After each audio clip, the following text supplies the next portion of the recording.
The principle of dependent origination, the most important doctrine in Buddhism.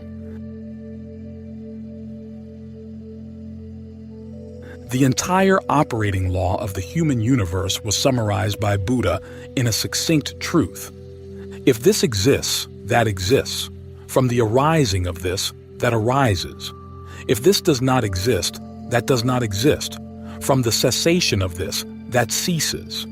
This is the doctrine of dependent origination.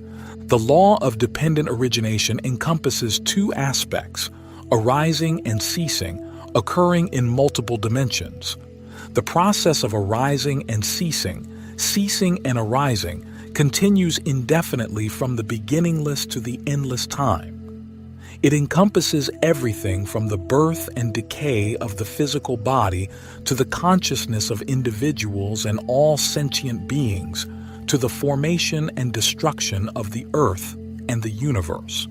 The wisdom of the Buddha did not only discover this law, but also demonstrated how to apply it so that people can liberate themselves from suffering and achieve happiness. This podcast episode will delve into the doctrine of dependent origination, primarily through the Middle-Length Discourses.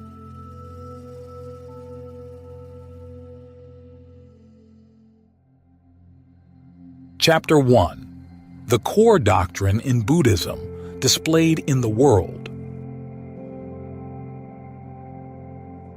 Buddha taught that the universe was not created by a divine entity like Brahma, nor did it arise naturally without cause, nor from a single cause such as mind or matter, unlike prevalent philosophical thoughts worldwide. In essence, Buddha rejected all contemporary worldviews. The doctrine of dependent origination, he discovered, is thus a fundamental law of the universe's operation, embodying an ultimate truth.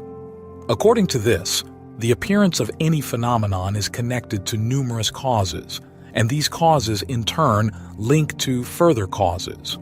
Moreover, the phenomena themselves contribute conditions for the emergence of other phenomena. Conversely, if one phenomenon ceases, it does so because the conditions that produced it have also ceased, and this cessation leads to the disappearance of other related phenomena. Interdependence in nature and humanity. Everything in the realm of nature and humanity depends on each other for existence. Existence is only possible through relational dependencies. Nothing can exist independently, as all things depend on numerous interrelated factors. If one element ceases, others too cannot exist. This constant change means entities also transform over time. Illustrative example with plants. Plants depend on soil as a medium, minerals and nutrients for growth, moisture to transport nutrients and build cellular structures, and sunlight for photosynthesis. Without any of these elements, a plant cannot survive. The factors crucial for a plant's growth do not influence it in a sequential order over time. They must exist simultaneously, interdependently. A plant contributes to sustaining the ecosystem by shedding leaves and other parts, which decompose and enrich the soil with humus and trace minerals. Theoretically, for something to exist independently, it must sustain and stabilize itself. However, according to natural laws, this is impossible, and consequently, all entities are transient and lack inherent essence. All entities are formed and maintained through relational networks. There is no beginning or end, as the question of what comes first cannot be answered. The seed or the plant, the chicken or the egg. According to dependent origination, each event is the consequence of antecedents, accumulating as various influences that shape the present. Therefore, the notion of chance depends on prerequisite conditions. Since nothing exists independently, all entities rely on preceding determining factors, not sequentially or requiring any specific order. This contrasts sharply with the classical model, where the universe is viewed as predictable like billiard balls on a table. Metaphorically, quantum behavior, similar to human behavior, is less predictable and cannot be mathematically measured. Only probabilities can be guessed through approximation. This law does not only occur in plants, but universally applies from the vast cosmos to the tiniest microbe. Thus, the law of dependent origination encompasses both arising and ceasing aspects, occurring multidimensionally. The process of arising and ceasing and arising, is perpetual, stretching from the timeless beginning to the endless end. The cycle of formation and dissolution of the world. In the world, the process of formation and dissolution occurs through 4 phases: formation, sustenance, decay, and emptiness, birth, sustenance, decay, extinction. Only during the sustenance phase do living beings exist. For sentient beings, these stages are birth, aging, sickness, and death. However, this cycle of birth and death only occurs on the surface of phenomena. Fundamentally, it is merely a continuous transformation and change of these entities, neither born nor destroyed. The elements that constitute the material aspect of the world, among the basic conditions leading to the formation of the universe and all creatures, are the material elements Buddha organized into 4 categories: earth element, solidity, mass, weight; water element, fluidity, cohesion; fire element, heat and cold, burning and contracting properties; and wind element, movement, expansion, and transition. These 4 elements harmoniously combine to form the material aspect of the world, and as they dissolve, the material aspects disintegrate as well.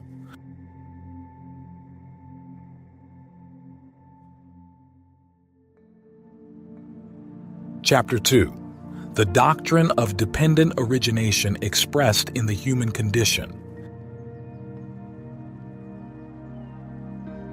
The elements that constitute a human being or sentient being, according to the doctrine of dependent origination, arise from multifaceted conditions, not solely from material or mental origins, and certainly not from divine creation or random emergence without cause. Buddha elaborated in many sutras that humans are formed from 2 groups of elements: the material group, rupa, composed of the 4 great elements, earth, water, fire, air, and the mental group, nama, consisting of 4 aggregates: sensation, perception, volitional formations, and consciousness. These material and mental groups together are called the 5 aggregates: rupa, vedana, sanya, sankhara, vijnana. The term aggregate in Pali, khandha, means pile or group. These are merely collections, subject to arising and passing away beyond subjective desire. Thus, there is nothing that can be identified as self or ego. Nor is there any divine being controlling this process of arising and cessation. Everything operates according to the universe's law of dependent origination. In the greater discourse on the destruction of craving, the Buddha describes 4 basic conditions leading to conception: the father's seed, the mother's egg, the mother's fertility cycle, and the presence of the gandhava, a condition linked to the mental factor. And monks, when the mother and father come together, and the mother is in her fertile period, and the gandhava is present, with these 3 conditions met, the embryo is formed. Middle-Length Discourses, MN 38, Mahatanha Sankhya Sutta. From the time spent in the womb to birth, and then to maturity, the material elements, rupa, develop through the 4 great elements, nourished by the mother's blood in the womb, her milk post-birth, and food as one grows. Meanwhile, the mental elements begin with the rebirth consciousness and gradually mature, becoming more distinct as sensation, perception, volitional formations, and consciousness through interactions with the external world. Buddha extensively explains the material phenomena: internal forms, internal earth element, internal water element, internal fire element, internal air element, external forms, external earth element, external water element, external fire element, external air element. In the Middle-Length Discourse number 62, the Greater Discourse on the Advice to Rahula at Lanka, Maha-Rahulavada Sutta, as follows: Rahula, whatever pertains to the inner body, to the individual, is solid, coarse, and clung to, such as hair, nails, teeth, skin, flesh, tendons, bones, marrow, kidneys, heart, liver, diaphragm, spleen, lungs, intestines, mesentery, stomach, feces, and whatever else belongs to the inner body, to the individual, solid, coarse, and clung to. Thus, Rahula, this is called the internal earth element. Both the internal earth element and the external earth element are simply earth elements. The earth element should be seen as it actually is with proper wisdom thus: this is not mine, this is not me, this is not myself. After observing the earth element as it actually is with proper wisdom in such a way, one becomes disenchanted with the earth element, and the mind disengages from the earth element. Thus, internal forms pertain to what belongs to the individual's own body. External forms relate to the material outside of the individual. Reflecting on internal and external forms is part of the meditative path for a Buddhist disciple. Furthermore, Udai, I teach the path of practice to my disciples, and my disciples, relying on this path, practice the 8 liberations. Being oneself with form, seeing forms, this is the first liberation. Contemplating internal form, seeing external forms, this is the second liberation. Contemplating form is pure, concentrating on that thought, this is the third liberation. Completely transcending forms, eliminating thoughts of sensory resistance, not thinking about differing thoughts, with the thought, infinite space is boundless, attaining and abiding in the base of infinite space. This is the fourth liberation. Middle-Length Discourses, MN 77, Maha Sakuludai Sutta. Thus, from birth to death and rebirth, the stream of 5 aggregates, form, sensation, perception, volitional formations, consciousness, continuously changes, either descending, leading to suffering, or ascending, leading to happiness and peace. In Buddha's observation, no change lacks causal conditions, and by understanding the laws governing the body and mind, individuals can proactively create beneficial conditions, good karma, for their name and form in this life and the next. See also Lesser Analysis of Action, Greater Analysis of Action. In analyzing the modes of existence of sentient beings, Buddha taught that there are 4 types of birth: egg-born, womb-born, moisture-born, transformation-born, existing in 3 realms: the realm of desire, the realm of form, the formless realm, all within a world full of afflictive suffering called the 5 realms of affliction. Epoch of decline, views of decline, afflictions of decline, beings of decline, lifespan of decline, span of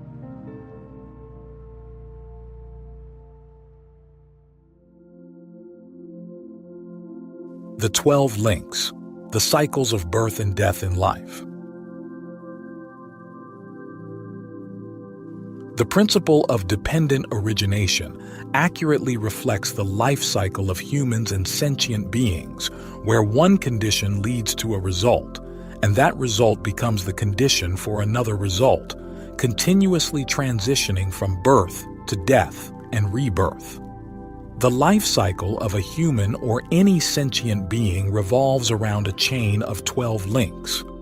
Buddha described these 12 links starting with ignorance and ending with old age, death, and the sorrows, griefs, and sufferings that arise from them.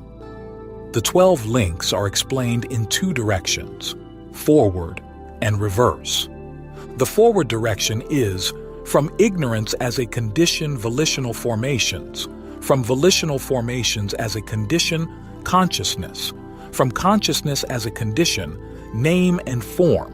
From name and form as a condition, the six sense bases. From the six sense bases as a condition, contact. From contact as a condition, feeling. From feeling as a condition, craving. From craving as a condition, clinging. From clinging as a condition, becoming. From becoming as a condition, birth. From birth, then old age and death, sorrow, lamentation, pain, distress, and despair come to be. Thus, Ananda, this is the arising of this entire mass of suffering. The reverse direction is, with the complete cessation, the total non-attachment of that very ignorance, volitional formations cease. With the cessation of volitional formations, consciousness ceases. With the cessation of consciousness, name and form cease. With the cessation of name and form, the six sense bases cease. With the cessation of the six sense bases, contact ceases. With the cessation of contact, feeling ceases. With the cessation of feeling, craving ceases. With the cessation of craving, clinging ceases. With the cessation of clinging, becoming ceases. With the cessation of becoming, birth ceases. With the cessation of birth, old age and death, sorrow, lamentation, pain, distress, and despair completely cease. Thus is the complete cessation of this entire mass of suffering. Here, according to our research group, the term condition can be interpreted as conditioning/causing/initiating.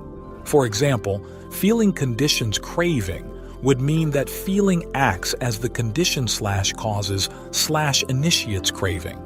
That is, feeling causes craving to arise.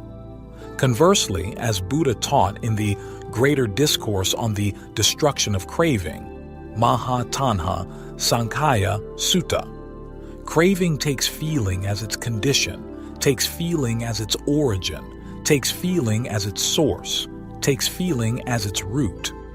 To clearly illustrate the operation of the 12 links and related factors, they are presented in the following diagram. Here we see clearly the links in the 12 links of dependent origination, each serving as a cause for the next, thus forming a sentient being and the entirety of suffering, birth, aging, death, sorrow, lamentation, pain, grief, and despair. The diagram also shows the connection between the 4 types of food and attachment. Because of attachment, there is grasping and consumption of the 4 types of food. And due to the consumption of these foods, fuel is provided for the existence of sentient beings. This doesn't mean that an enlightened one who has removed the causes of suffering and entered nirvana ceases to exist completely after death. This topic will be elaborated on in another section as explained by the Buddha. Due to the monk Sati's wrong view that consciousness roams and cycles without change, the Tathagata summoned, reprimanded him, and confirmed, "I have taught that consciousness arises dependent on conditions. Without conditions, consciousness does not arise." The operation of the principle of dependent origination on consciousness is analyzed as follows. Monks, consciousness arises dependent on conditions, and each consciousness is named according to its condition. Through the condition of the eye and forms, eye consciousness arises, and it is named eye consciousness. Through the condition of the ear and sounds, ear consciousness arises, and it is named ear consciousness. Through the condition of the nose and odors, nose consciousness arises, and it is named nose consciousness. Through the condition of the tongue and flavors, tongue consciousness arises, and it is named tongue consciousness. Through the condition of the body and tactile sensations, body consciousness arises, and it is named body consciousness. Through the condition of the mind and mental objects, mind consciousness arises, and it is named mind consciousness. Similarly, monks, depending on what condition fire arises, that fire is named according to its condition. From wood as fuel, it is called wood fire. From shaving wood, it is called shaving fire. From grass, it is called grass fire. From cow dung, it is called cow dung fire. From husk, it is called husk fire. From rubbish, it is called rubbish fire. Likewise, monks, consciousness arises dependent on conditions, and each consciousness is named according to its condition. Men 38, Mahatanha, Sankhya Sutta. In summary, the theory of dependent origination applied to humans and sentient beings tightly and comprehensively aligns with the teachings on the 12 links, the 5 aggregates, the 12 bases, and the 18 elements. And to sever the cycle of the 12 links, thus ending the cycle of rebirth and suffering, one need only cut one link for the other links to naturally dissolve. Thus, at times the Buddha taught to sever the link of ignorance, at others attachment or sensation. Later, various masters have tailored methods to sever these links depending on the capacities of sentient beings. For example, the practice of observing sensation by Goenka uses sensation as the object.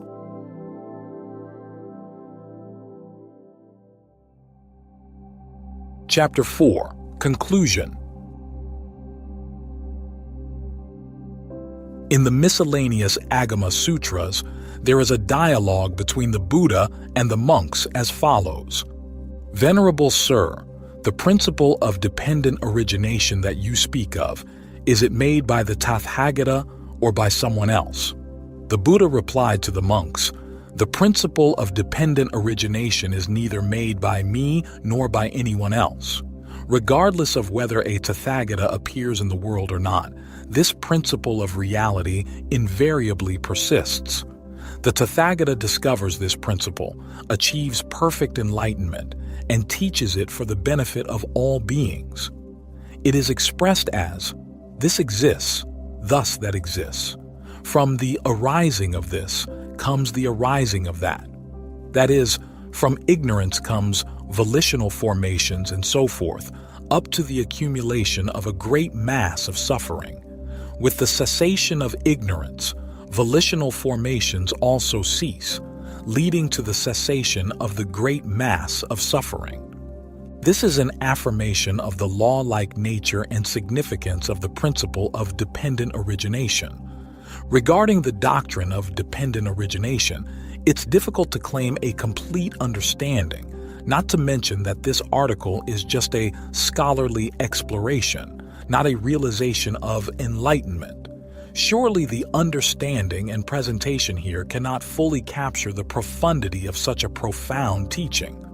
We recognize that studying the scriptures is a long process of learning, reflecting, and practicing, which cannot be mastered overnight or fully applied instantly. This is compounded by the disparities in time and context, making many scriptural references quite alien to the contemporary reader. Therefore, the endeavor to study the scriptures requires immense patience in reading and rereading, researching terms, comparing various translations, and more. However, today, both ordained and lay practitioners face numerous challenges in their scriptural studies, including, firstly, the level of scholarship, language proficiency, and access to scriptures among the Buddhist community are quite limited. Most scriptures, especially those from the Nikaya and Agama collections, are seldom discussed widely among the general public and even among many educated Buddhists, including in monastic settings. In Dharma talks, teachings are often loosely quoted as the Buddha said without clear sources, and sometimes even the person quoting is not aware of the exact origin. During chanting sessions in temples, the presence of Nikaya or Agama scriptures is rare. Sometimes in certain practice settings, practitioners are even lulled into believing that it is enough to have faith without understanding or seeking further knowledge, which transforms Buddhism from a path of wisdom to one of blind faith, resembling theocratic religions of the past. It's unfortunate that this approach is not just taught to the elderly, but many young practitioners also sincerely embrace it, rejecting further study and contemplation even when they are still nascent in their spiritual journey. Perhaps initiatives like reading campaigns organized by bookstores could inject some vitality into scriptural studies, albeit a bit noisy in a secular manner. Preachers themselves need to continuously deepen their knowledge of Buddhist teachings and diligently clarify sources during teachings as much as possible to train listeners about scripture names, not to mention content. Chanting practices in temples should be more varied to prevent mental stagnation, avoid becoming mechanical, and introduce more of the Nikaya and Agama texts. Secondly, the language in the Nikaya and Agama scriptures is somewhat archaic, making it difficult for many to read and understand. Therefore, the teachings closest to the original spirit of Buddhism become alien to most Buddhists. This opens the door to the sacralization and ritualization of Buddhism, leading in some cases to moving people away from the true Dharma. The above are just some sketches on creating an open learning environment for Buddhism, where precious scriptures do not become outdated, obscure, and unfamiliar to practitioners. Hopefully, in the not-too-distant future, Buddhism in our country will flourish not only in the number of followers and temples, but also in the depth of study and realization.